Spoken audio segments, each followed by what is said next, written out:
March 1945. On the wall maps of Allied headquarters, the front is no longer a question of survival. It is a question of control. The arrows have reached Germany's western skin, and staff officers draw boundaries with the careful confidence of men who believe the ending can now be managed. Certain towns are colored as future objectives, certain river lines as natural pauses. Trier, ancient, symbolic, sitting near the Moselle, is marked beyond the authorized advance, a name that belongs to tomorrow, not today. The Moselle River, on paper, is meant to do what rivers have always done in European war: slow movement, concentrate crossings, give commanders time to align their forces. It is not supposed to end the war, only to shape it. In earlier years, such waterlines had bought Germany breathing space. Now, in 1945, the Allies intend to deny that breathing space, but they also fear their own speed. A fast front can become a loose front, and a loose front invites accidents, friendly collisions, supply collapse, overextended spearheads that can be cut and punished. Supreme Headquarters believes the solution is restraint, not because ambition has vanished, but because ambition now has a new enemy: arithmetic. Fuel, trucks, and bridging equipment are finite, and every mile forward consumes not only petrol, but hours of coordination. Staff planners speak in tonnage and road capacity, in railheads and depots. They know that modern war can be won by daring, but it can also be lost by running faster than your supply can breathe. So Trier is categorized as a later target, a city to be taken when the advance is ready, when the map agrees with the ground. It is a line in a plan, an objective waiting its turn. Then a different reality intrudes. Reports begin to whisper that American armor has appeared where no arrow was supposed to reach yet, moving with that distinctive confidence of Third Army, engines humming, columns tightening, momentum behaving like its own form of authority. There is no clearance, no neat authorization, just vehicles pressing forward as if the "do not advance" ink cannot be seen through a windshield. And in that moment, the war reveals its oldest habit. It refuses to stay inside the lines drawn for it. The planners still hold the map, but the front, suddenly, is starting to outrun the hands that made it. The first reports arrive with the thin uncertainty of messages nobody wants to believe. A liaison officer reads them twice, then reaches for the map as if the paper might correct the words. Trier, still marked beyond the approved line of advance, has been sighted in the path of American armor, not as a distant objective, not as a planned arrow to be scheduled, as a place being approached now by units that appear to be moving as though the boundary does not exist. Soon the reports multiply, and the shock sharpens into something more unsettling.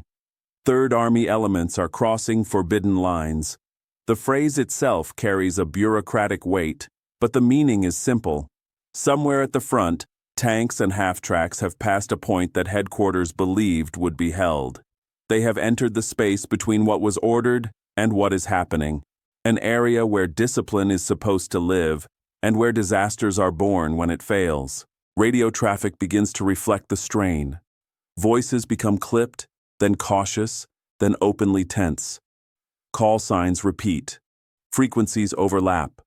Requests for confirmation return unanswered. A fragment of transmission hints at a bridge, another at resistance, lighter than expected, another at fuel being sufficient for the push. It sounds less like a coordinated operation and more like momentum speaking in bursts. Written orders, with their stamps and signatures, cannot move at the speed of a breakthrough. Back at higher headquarters, staff officers search for authorization and find only silence. No clear directive, no written clearance, no message from above. Just the growing certainty that the movement is real.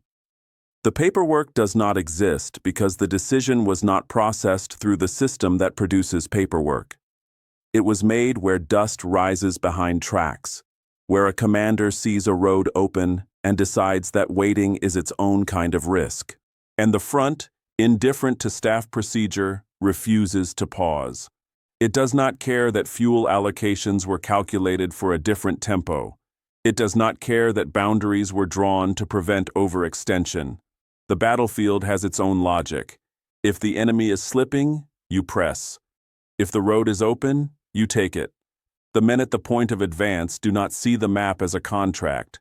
They see it as a guideline that can become obsolete in a single hour. In that moment, Trier shifts from theory to fact.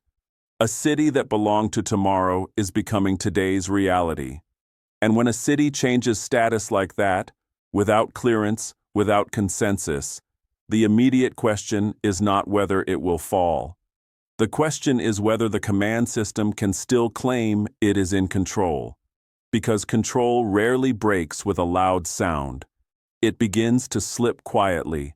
One unauthorized crossing, one unanswered radio call, one decision made faster than the hierarchy can absorb. George S. Patton did not need a committee to tell him when an army was starting to unravel. He had a particular instinct for collapse, the subtle change in an enemy's rhythm when resistance stops being planned and becomes improvised. In March 1945, he believed he could feel it in the way German units were moving, less like a defended withdrawal, more like a hurried evacuation. The war, in his mind, had entered a phase where the enemy's center of gravity was no longer territory, but time. The intelligence coming up from the front seemed to confirm it. Reports described retreating columns without cohesion, scattered rear guards, blown bridges that looked more like panic than design. Prisoners spoke in fragments, units mixed together, orders unclear, fuel absent, commanders disappearing. The Germans still fought, but increasingly in pockets rather than in lines. Patton read these signs the way a hunter reads tracks, not as proof of weakness everywhere, but as evidence that the moment to strike was narrowing with each hour. To Patton, delay was beginning to look more dangerous than risk. A cautious pause might preserve neat boundaries on a map, but it would also allow the enemy to recover his balance, to form a new line on the Moselle, to regroup behind the Saar, to turn a brief opening into a defended barrier. He had seen this pattern before. Hesitation turns opportunity into effort, and effort turns into casualties. Speed, he believed, was not recklessness, it was economy, spending fuel now to save blood later. Momentum, in his vocabulary, was a wasting asset. It could not be stored in depots or rationed out by staff tables. It existed only while the enemy was disoriented, while bridges were still intact, while roads were still unclogged with refugees and destroyed vehicles. Once lost, it could rarely be purchased again at the same price. The war could still be won slowly, but Patton's mind rejected slow victory as an unnecessary cruelty, the kind of victory that comes after you have given the enemy time to kill more men.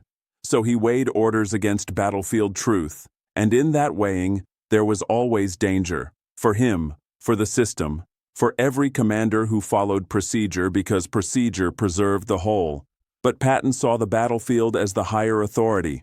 If headquarters did not yet understand what the front was offering, then headquarters, in his view, was the thing that needed to catch up.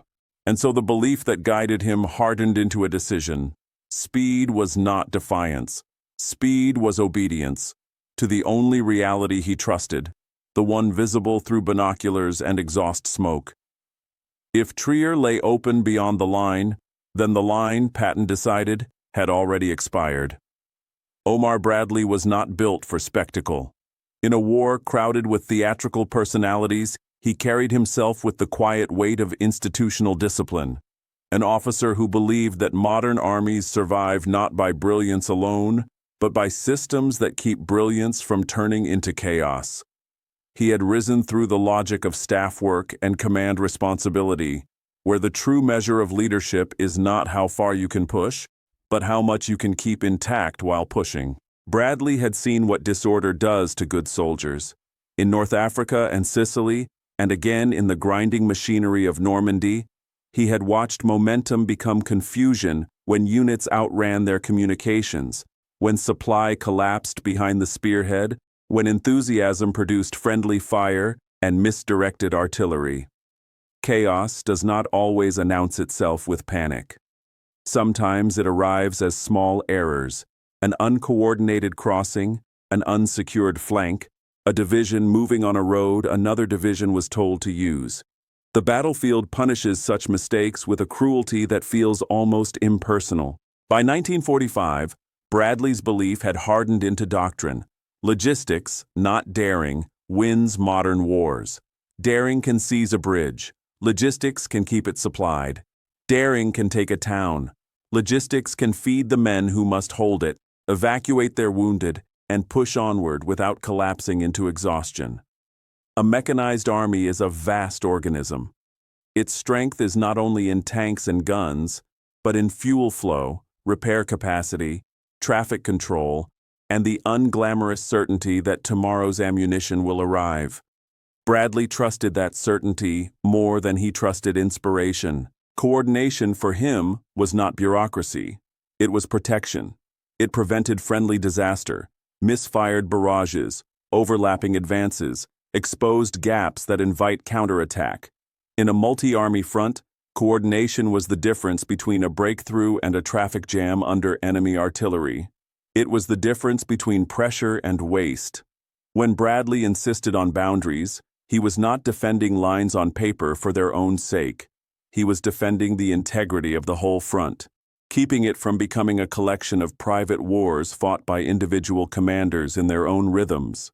That is why boundaries existed, to preserve control. A restricted line was not only a geographic marker, it was a promise that behind it, supply plans matched consumption, artillery support matched advances, and neighboring units knew what to expect. When a commander crossed a boundary without clearance, he did not merely alter his own situation, he altered everyone else's. He pulled fuel away from other sectors, demanded bridging resources that were allocated elsewhere, forced higher headquarters to redraw plans in real time. A single unauthorized success could create multiple authorized vulnerabilities. Patton's aggression, therefore, was tolerated cautiously, like a powerful engine that could win races but also shred its own transmission. Bradley understood Patton's value. Third Army's speed had produced results that looked almost miraculous on maps, yet Bradley also understood the cost of letting any one commander treat restraint as an obstacle rather than a safeguard. In Bradley's mind, a disciplined army could use Patton's momentum. An undisciplined army could be consumed by it. So when the reports about Trier reached him, Bradley's first instinct was not admiration or anger. It was concern, an institutional reflex. If the line had been crossed without authorization, the question was not simply whether Trier would fall. The question was whether the chain of command still meant what it claimed to mean. Bradley believed authority still held. He believed the system was intact, that orders were not optional, that even Patton, especially Patton, understood the limits. But the next truth waiting in the shadows was older than any doctrine. Reputations do not disappear in war. They follow you into every decision, and they shape how every violation is judged. In war, reputations travel faster than convoys. They arrive before the man, they color the room before he speaks, and they linger long after the maps have changed. George Patton carried one of the heaviest reputations in the Allied command, not only for speed and audacity, but for a history that made every bold move feel, to some, like a step toward genius, and to others, like a step toward disaster. By March 1945, when victory seemed close enough to measure in weeks, that reputation still shadowed every decision he made. No one needed to say Sicily aloud. The word hung in the background like a stain that could not be scrubbed from the memory of senior leaders. In 1943, Patton's conduct, his volatile judgment, the incident that had brought public scandal and forced his removal from command, had proven a dangerous truth. Talent and temperament are not the same thing. The Allied leadership had paid a political price to keep him in the war at all. Even when he returned under watch. His name became both weapon and warning, a symbol of what he could achieve and what he might ruin if left unchecked. That is why brilliance and recklessness blurred together whenever Patton moved. When Third Army surged forward, it looked like operational artistry, exploiting cracks, turning enemy retreats into collapses, refusing to let the Germans stabilize. But to staff planners trying to hold the entire front in balance, the same surge could look like impatience disguised as doctrine. Speed can be strategy. Speed can also be ego. The difference is not always visible until the bill arrives. Patton's results had always protected him. They had shielded him through controversies that would have ended other careers. In North Africa, in Sicily before the scandal, and later in France as Third Army raced across the map, his successes provided a simple argument: the war needs him. In wartime, outcomes often acquire a moral authority of their own. A victory can make yesterday's doubts seem small. A string of victories can make rules feel negotiable. But protection is not immunity. Bradley understood that, and so did Eisenhower. There were limits even for Patton, limits drawn not only by policy, but by the fragile politics of coalition war. The Allies were not fighting alone. They were fighting under the gaze of publics, governments, and partners whose trust could be damaged by one commander's refusal to accept constraint. And in 1945, with Germany collapsing, the temptation to seize glory could be as dangerous as any panzer counterattack. Bradley assumed Patton knew the limits because Bradley needed to believe the system still worked. He needed to believe that Patton's aggression was, ultimately, contained by obedience, that the man who talked of destiny and motion still recognized a chain of command above his instincts. Bradley's approach to leadership depended on that assumption. In his world, discipline was not optional, even near victory, especially near victory. The nearer the end, the more unforgivable a catastrophic mistake. Yet the reports from Trier, those forbidden lines crossed, that city shifting from future objective to present fact, began to press on the assumption like weight on a thin beam. If Patton had moved without clearance, then the question was no longer abstract. It was personal. It was structural. It was about whether Patton believed rules still mattered when the enemy was falling apart. Because reputations do not merely describe men, they predict how their actions will be interpreted. And soon, Bradley would have to decide whether Patton's latest act was the final proof of his genius, or the latest sign that his sense of limits had vanished. The assumption would be tested, and it would not be tested in theory. It would be tested in a city that was already being taken. From the German side, Trier was supposed to be a line of delay, one more place where geography could substitute for strength. On staff maps, the Moselle River still carried an old promise: water slows armor, funnels crossings, forces coordination. Even in 1945, German planners spoke as if terrain could compensate for empty depots and hollow units. Trier's defenses, in theory, existed in layers: strong points, roadblocks, reserves positioned to respond. In practice, much of it lived only on paper, a neat fiction maintained by officers who needed the fiction to keep order. The units available to defend the region were exhausted and under strength. The Reich had been bleeding manpower for years, and by March, the withdrawals in the West had the character of collapse more than maneuver.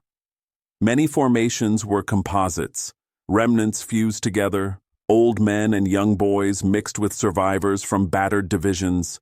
Weapons were uneven, ammunition could be counted, communications were fragile. Even the language of command began to change. Fewer confident instructions, more appeals, more improvisation dressed up as planning. Fuel shortages crippled response in ways that made a mockery of tactical intent.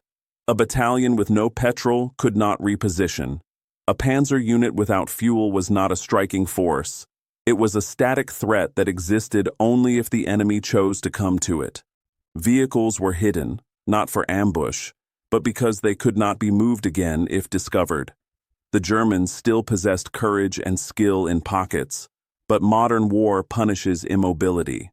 When fuel vanishes, choice vanishes with it. Above Trier, command confusion mirrored Berlin's denial. Orders still arrived that assumed resources no longer existed. Hitler's directives, or the directives issued in his name, often demanded holding at all costs, as if willpower could refill depots and replace missing men. Local commanders lived in an impossible space between reality and instruction. To retreat without permission was treason. To hold without capability was suicide. So they did what collapsing systems always do.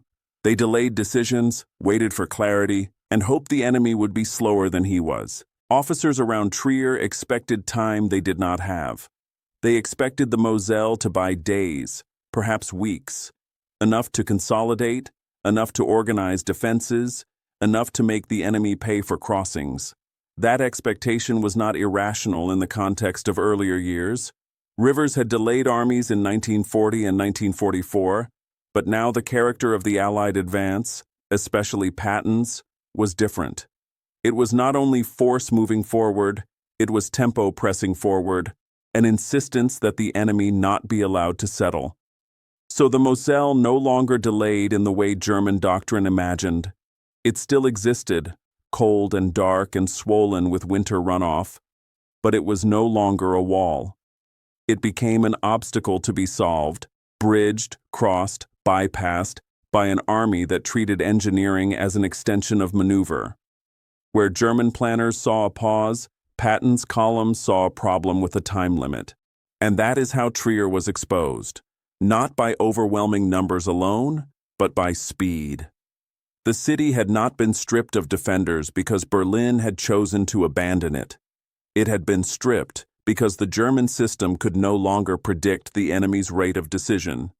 Paper defenses assumed the Allies would wait for authorization, for coordination, for the slow turning of headquarters machinery. But the tanks approaching Trier were not waiting.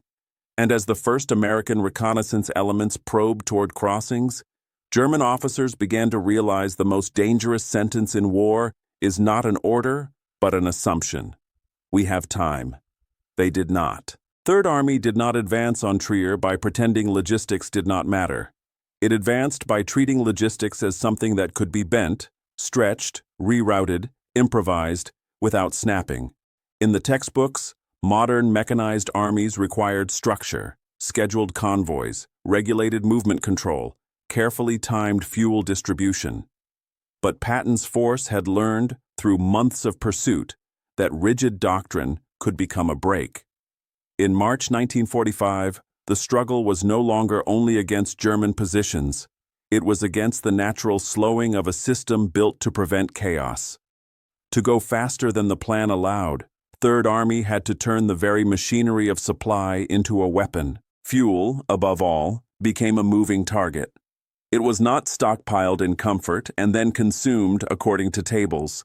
It was redirected while engines were still running. Tankers were diverted on the road, drivers ordered to change destinations mid-route. Jerry cans loaded and unloaded in fields lit only by vehicle lamps and the pale reflection of flares. Quartermasters and staff officers did not merely deliver. They hunted for fuel the way infantry hunted for crossings, finding it, protecting it, pushing it forward ahead of need. In a slower campaign, such improvisation would have been dangerous. In this campaign, it was the only way to keep speed from dying of its own appetite. The roads carried the evidence. Columns stretched across miles, armored spearheads, half-tracks packed with infantry, artillery pieces bouncing behind trucks, ambulances cutting forward and back like nervous stitches. Every vehicle demanded space and timing. A single stalled truck could become a traffic jam that turned momentum into vulnerability. Yet Third Army's movement kept flowing, not because it was orderly in the traditional sense, but because it was disciplined in a different way. Disciplined to the clock. Disciplined to the idea that waiting was the enemy's last ally. Engineers worked under pressure that left no room for perfection. The Moselle and its tributaries were not crossed as ceremonial milestones. They were crossed as emergencies. Bridging equipment arrived with urgency, often under the threat of scattered fire, and men labored in cold water and mud, driving piles, laying sections, improvising repairs when a span buckled or a bank collapsed. A bridge was not just a structure. It was a promise to the advancing columns behind. Keep moving. In earlier phases of the war, bridges were objectives to be fought for. Now they were solutions built on demand. Communication kept pace by abandoning the comfort of paper. Radios replaced written orders because paper could not travel at the speed of opportunity. Messages were brief, direct, often imperfect, fragments of intent transmitted through static and urgency. Unit commanders learned to interpret the tone of a transmission as much as its content. A paused voice meant uncertainty. A clipped voice meant decision. In this compressed tempo, command was less about issuing detailed instructions and more about aligning instinct. If the road is open, take it. If resistance is thin, do not pause to admire it. If a bridge can be seized, seize it before the enemy remembers it matters. Decision cycles shrank from days to hours, from hours to minutes. Recon elements probed, reported, and moved again. A crossing was spotted, then exploited before higher headquarters could fully digest the report. Artillery was shifted with haste, firing to suppress rather than to pulverize, because time was the critical target. When the enemy tried to form a line, Third Army hit it before it became a line, breaking it while it was still a concept. This tempo did something crucial to the Germans. It stole their ability to choose. German hesitation multiplied losses, because in retreat, a single delayed order can strand an entire column. A commander who waited for clarity found himself surrounded by events. A unit that paused to organize a defense discovered the Americans had already slipped past its flank. Bridges that might have been demolished were taken intact because the demolition party was late, the detonators missing, the fuel absent, the order contradictory. The more the Germans hesitated, the more Patton's speed turned their hesitation into collapse, turning minor confusion into irreversible outcomes. But speed had to be managed like a fire. Too little, and it dies. Too much, and it consumes its own oxygen. Third Army's innovation was not merely in moving fast, it was in maintaining coherence while moving fast enough to make the enemy's planning irrelevant. It was a dangerous art. It demanded staff officers who could reroute supplies without losing track of units, engineers who could build crossings with minimal preparation, and commanders who could decide without waiting for perfect information. And somewhere inside that art lay the deeper reversal of modern warfare. Speed was no longer simply a byproduct of advantage. It became the advantage itself. Once the columns were moving, the momentum began to feel irreversible, an advancing pressure that altered the battlefield faster than German command could respond. Trier, marked "Do Not Advance" on Allied maps, was now being approached not as a planned objective, but as a consequence of this new force.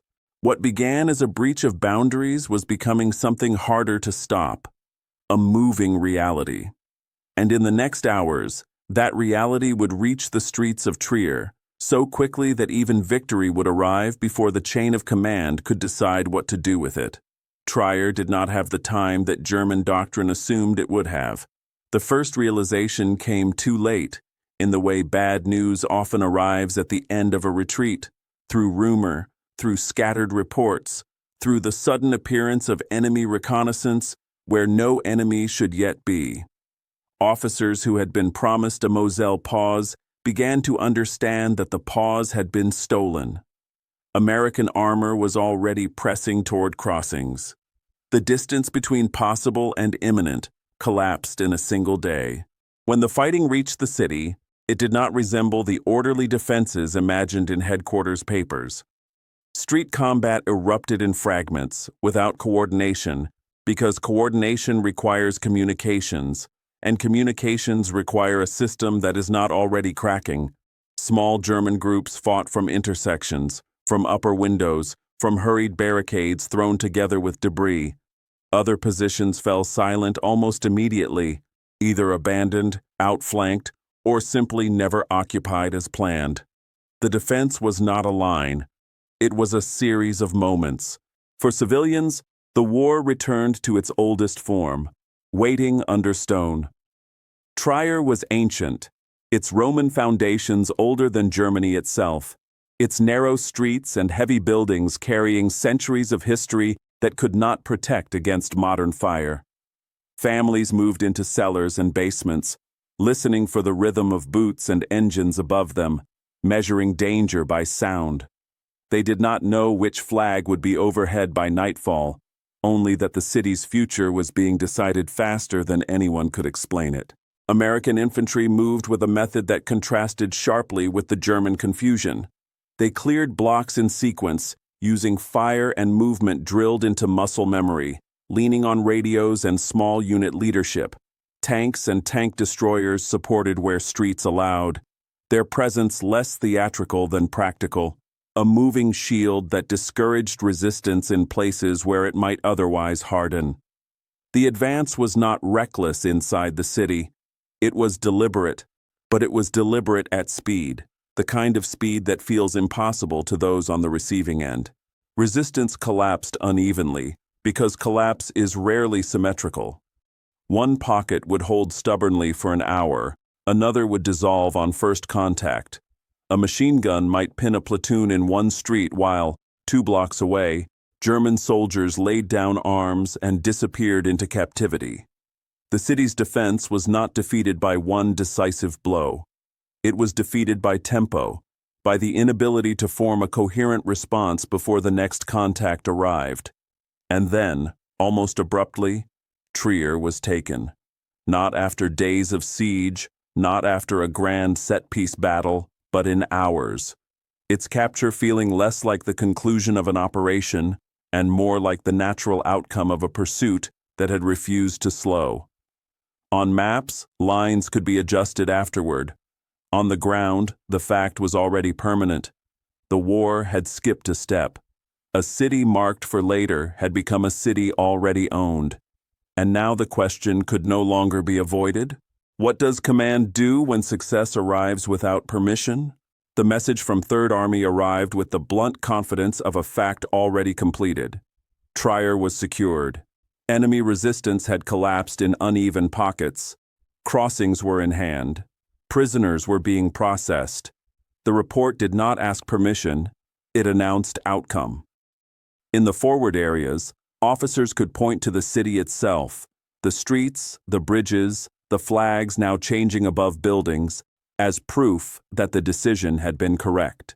Victory, in the field, has a physical clarity that paperwork can never match.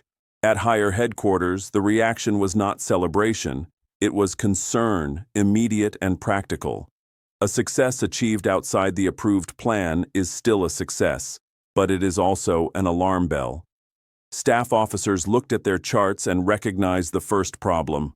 Supply plans were now obsolete. Fuel allocations had been calculated for a controlled front. Ammunition distribution assumed certain axes of advance, certain consumption rates, certain pause lines. Now, a major city had been taken beyond the authorized boundary, and the entire supply machine had to be recentered around a reality it had not prepared for. The second problem was more dangerous because it was less tangible. Boundaries now had to be redrawn, not only lines on maps, but lines of authority. If a corps could move past a restriction and seize an objective without clearance, then the restriction was revealed as conditional. Conditional boundaries create conditional obedience, and conditional obedience, in a modern army spread across hundreds of miles, becomes a slow collapse of command, one unauthorized success at a time. A victory, paradoxically, had disrupted order. This was the uncomfortable truth at the heart of coalition warfare and large-scale operations. Discipline exists to prevent catastrophe, but discipline also risks smothering opportunity. Patton's capture of Trier forced the argument into the open. If headquarters praised the action openly, it would legitimize the method. Cross first, explain later. If headquarters punished it, it might punish precisely the kind of initiative that could shorten the war. Either choice carried a cost that could not be easily repaired. So praise was withheld. The language in the responses was careful. Acknowledgement without celebration, acceptance without endorsement. This restraint was not petty. It was strategic. Headquarters needed time to decide what to do with a success that arrived like a surprise. The men who planned operations for entire army groups could not simply smile and move on.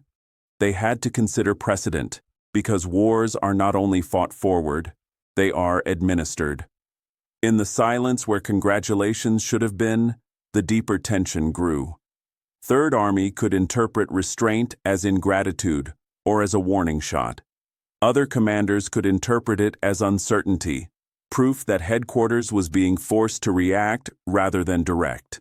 And above it all hovered the question that mattered more than Trier itself. If Patton could take a city beyond orders and still be rewarded by circumstance, what did that say about the authority of those who issued the orders? Authority is often measured not by how it handles failure, but by how it handles unauthorized success. A failure can be condemned without controversy. A success demands judgment, and judgment is where institutions reveal their strength or their fear. Now the crisis was no longer on the Moselle, it was inside the chain of command. And the next decision would not be made by tanks or infantry. It would be made by a man looking at reports that could not be undone. Omar Bradley, facing a victory he did not authorize, and a question he could not ignore. Bradley sat with the reports the way a careful man sits with a sharp tool, knowing that one wrong movement can draw blood. The documents were not dramatic. They were typed summaries, map overlays, casualty figures, logistics notes. Yet every line carried the same uncomfortable meaning. The event had already happened. Trier was not a proposal.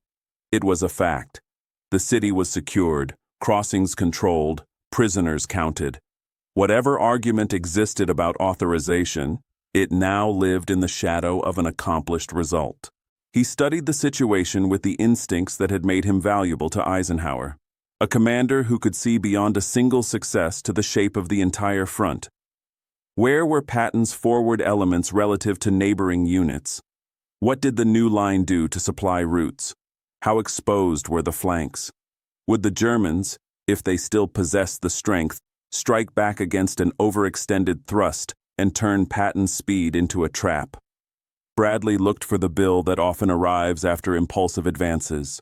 The sudden counterattack that punishes exuberance. But no German counterattack materialized. There were skirmishes, scattered resistance, the usual flare of contact at the edges of a collapsing front, but nothing that resembled a coherent response capable of reversing what Third Army had done. The German system, exhausted and short of fuel, seemed unable to concentrate force quickly enough to punish the breach. And that absence of punishment created a cruel clarity. Patton had taken the risk, and the enemy had not been able to make him pay for it. Bradley then faced the next reality, the one that made his choice unavoidable. If higher headquarters insisted on obedience in the strictest sense, if they demanded that Patton withdraw to the authorized line, reversal would require retreat. Not a tactical repositioning, but a public undoing. It would mean ordering units to abandon ground they had already paid to secure, recrossing lines under observation, relinquishing a city now in Allied hands. It would mean taking victory and deliberately turning it into an administrative correction. The military logic of such a move was thin. The psychological cost would be heavy. Here, doctrine collided with reality.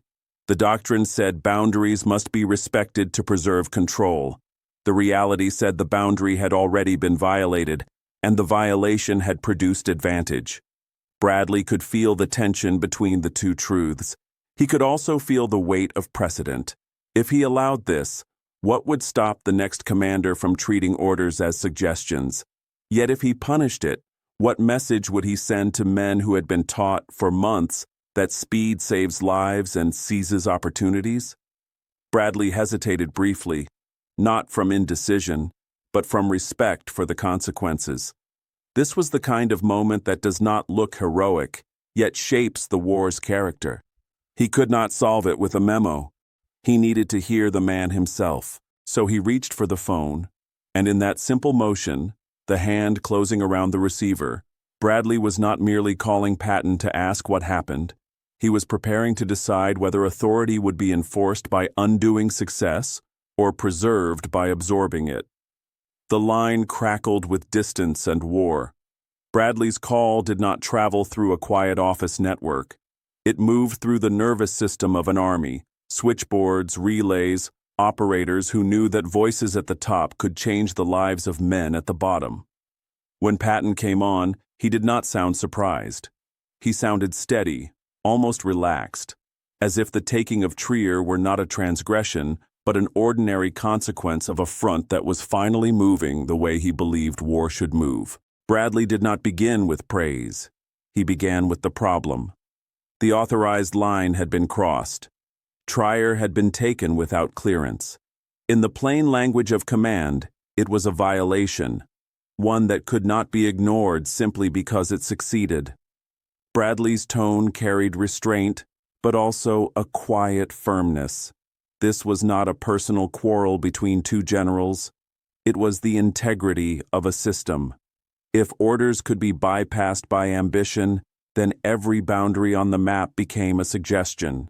Patton listened, and when he spoke, he did not apologize. He explained. The enemy was collapsing.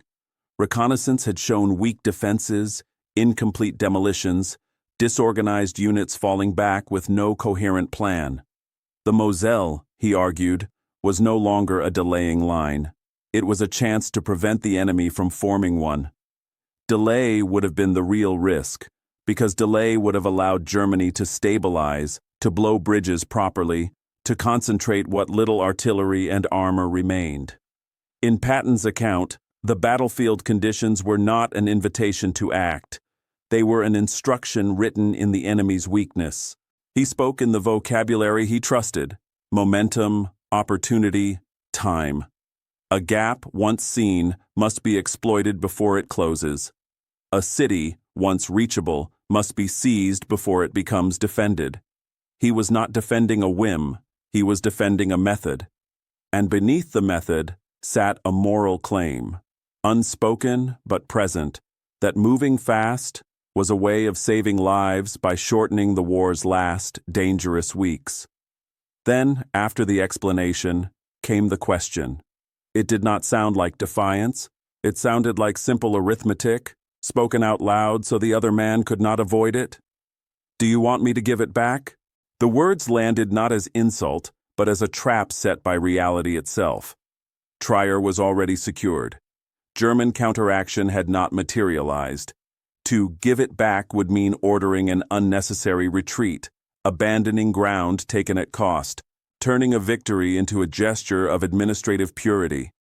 It would mean telling soldiers who had fought street by street to reverse themselves, not because the enemy demanded it, but because the chain of command needed to prove it could still pull the reins. Bradley could hear in that single sentence the undeniable logic. No commander can undo success without paying a price that is real, immediate, and visible.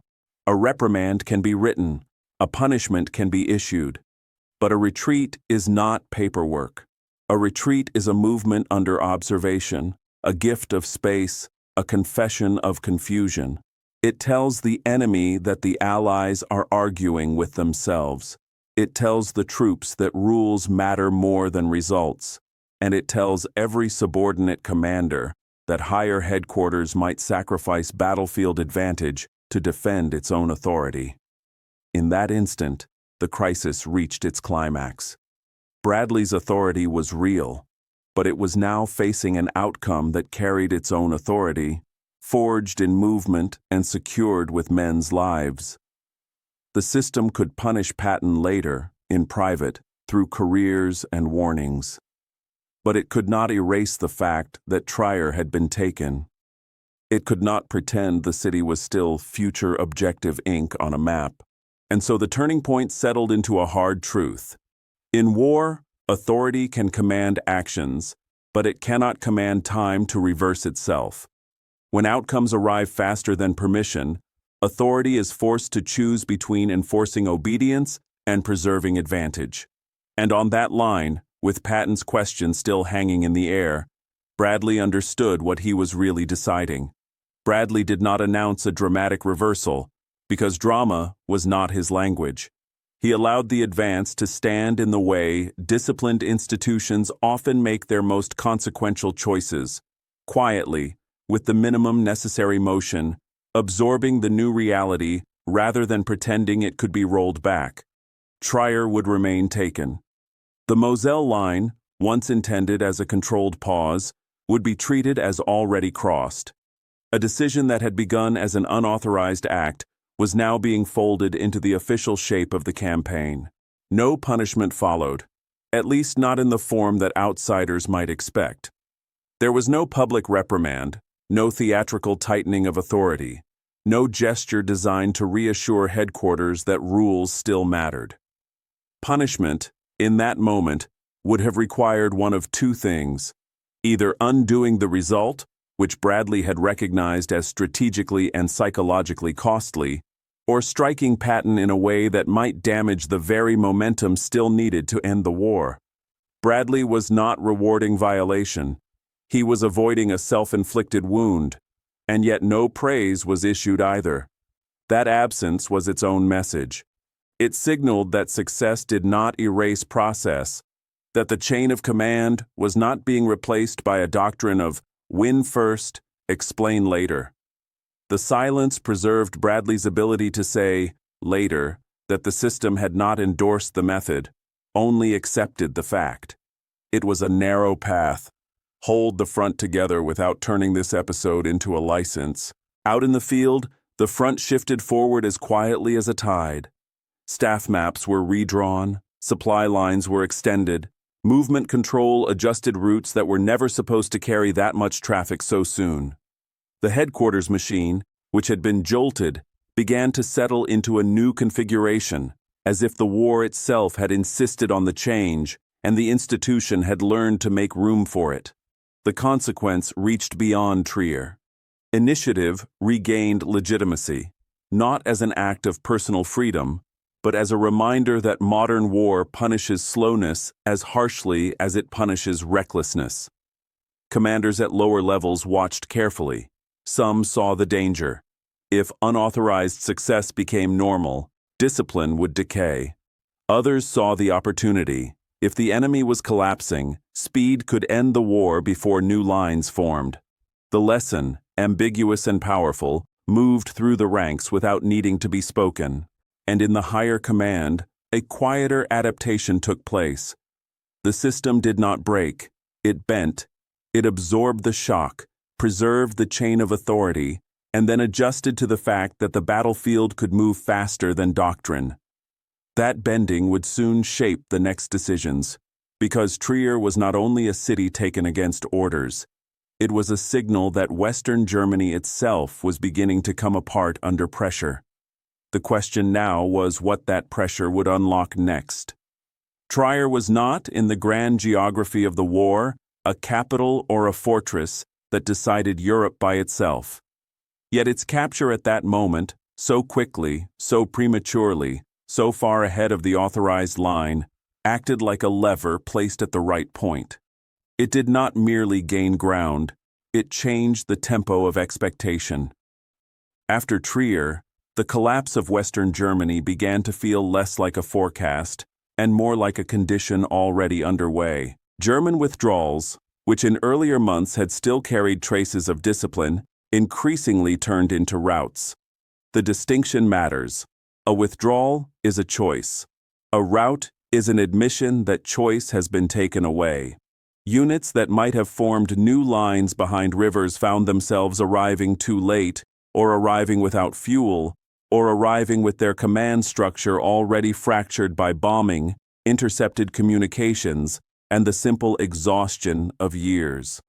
Roads filled with mixed columns, Military vehicles, civilian carts, scattered detachments, moving east under pressure that never paused long enough to let order return. For the Allies, Trier forced an operational adaptation that had been creeping in all along.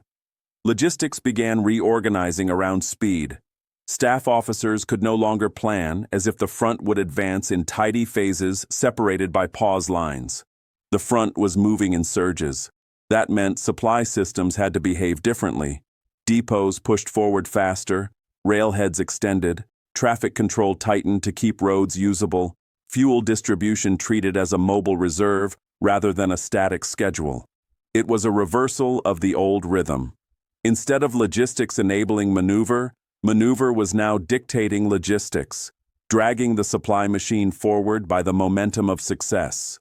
This did not eliminate scarcity, it redefined it. Fuel remained precious, bridging equipment remained finite, tires still shredded, engines still failed, and trucks still wore out under continuous movement. But after Trier, the Allied command treated these constraints not as reasons to stop, but as reasons to prioritize the continued collapse of the enemy while it was still collapsing.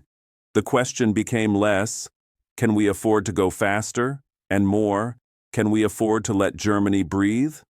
The Rhine, in that atmosphere, began to feel inevitable, not because it was easy, but because the psychological barrier had been broken. Rivers had once promised delay, now they promised only the next problem to solve. The German state was losing the ability to create coherent pauses, and Allied commanders could sense it.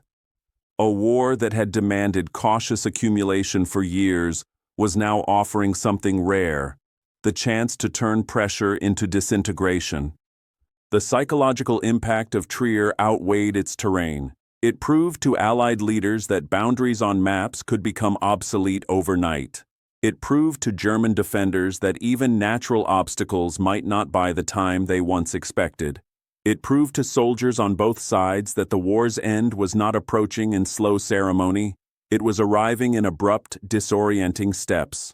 A city that should have been a future objective had fallen as if it were already abandoned by history. Momentum spread across armies because momentum is contagious when victory feels near. Commanders took note. Staffs adjusted their assumptions. Units on neighboring fronts pressed harder, probing for their own openings, less willing to accept delay as normal. The Allied machine, once carefully regulated, began to pulse with a new impatience, an institutional willingness to ride opportunity before it evaporated. And in that widening consequence lay the deeper meaning.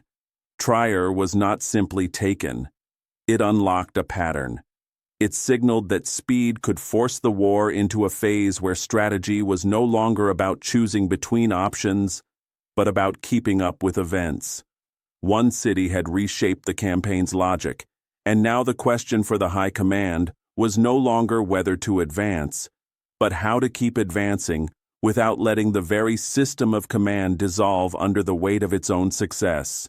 In the final months of the war, the Allied command was not merely an arrangement of ranks, it was a balance of temperaments. Omar Bradley embodied restraint, not timidity, but the disciplined caution of a man who had learned that modern armies can bleed themselves to death through disorder. He trusted systems, boundaries, schedules, and coordination because he had watched what happened when they failed. To Bradley, war was not won by the single dramatic stroke. It was won by keeping an entire front supplied, aligned, and coherent, long enough for German strength to be exhausted everywhere at once. George Patton embodied opportunity. He did not see boundaries as moral lines. He saw them as administrative tools that could become liabilities when the enemy was collapsing. He believed the war's decisive moments were brief, and that hesitation was a kind of waste. Where Bradley looked for sustainability, Patton looked for weakness. Where Bradley measured tonnage and traffic capacity, Patton measured shock and speed.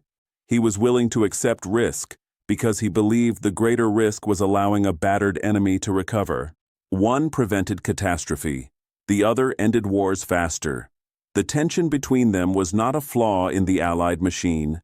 It was part of its strength, provided it remained governed by judgment.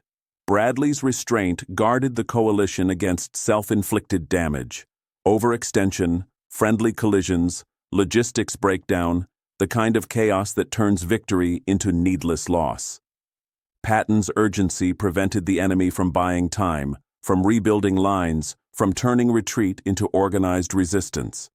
In a war that had already consumed millions, time was not neutral. Time killed. Victory required both. It required the institution and the insurgent instinct inside the institution. It required planners who could keep armies fed and commanders who could feel when the enemy's spine was cracking. The danger came when one element tried to replace the other, when restraint became paralysis, or when opportunity became entitlement. In Trier, that balance was tested in a form few commanders ever face, an unauthorized success so complete that it could not be reversed without harming the war itself. And this is why neither man was fully right. Bradley's doctrine, applied without flexibility, would have demanded obedience even at the price of retreating from a captured city, turning discipline into a kind of ritual. Patton's instinct, applied without restraint, would have normalized the idea that results justify method, turning initiative into a slow erosion of command. The war needed both men, but it could not afford to become either man.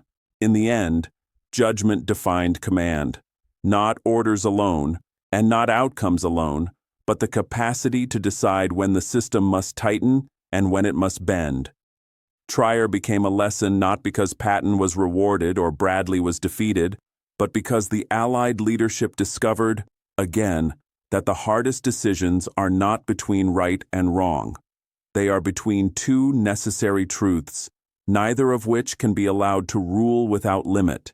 And the final meaning of Patton's question still lingered, because it was not only about Trier.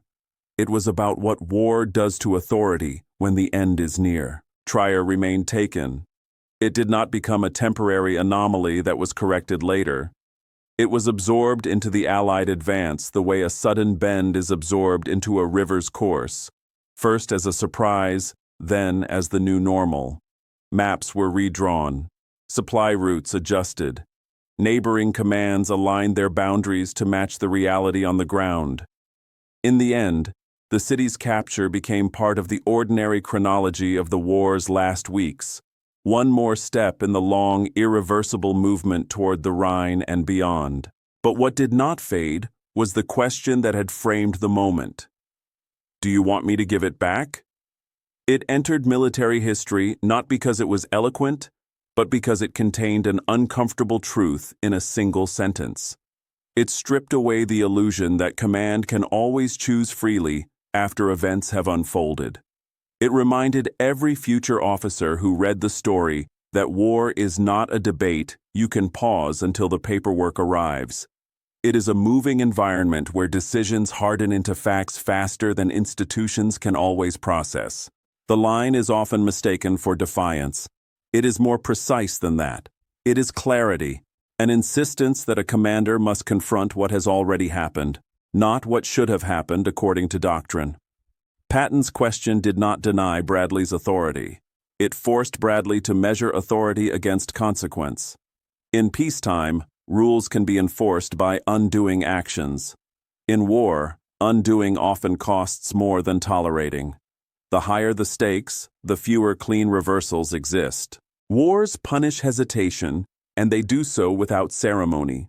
Hesitation allows an enemy to recover, to blow bridges properly, to align reserves, to turn retreat into defense. In 1945, Germany's strength was dwindling, but it still possessed the power to kill in large numbers if given time to reorganize. Every day of delay could mean another river line defended, another town contested, another set of casualties filed and mourned. Patton believed speed reduced that toll. Bradley believed discipline prevented catastrophe. The moral tension lies in the fact that both beliefs carry truth and that the battlefield does not grade intentions, only outcomes. Authority, the story suggests, survives not by rigid control, but by adaptive strength. A chain of command that cannot absorb reality becomes brittle. Brittle systems break under pressure, even when their rules are correct. Bradley's choice to let Trier stand was not a surrender of principle so much as a recognition of what principle must protect: the war's progress, the cohesion of the front, the ability to keep moving toward the end. He recognized a success he could not undo without harming the larger mission. That recognition is what gives the episode its lasting weight. It is easy to imagine heroic moments as obvious: clear choices, clear villains, clear discipline. Trier was not that. It was a moment where victory itself created a constitutional problem inside an army. What do you do when a subordinate violates orders and is rewarded by reality? Do you punish and risk sabotaging momentum?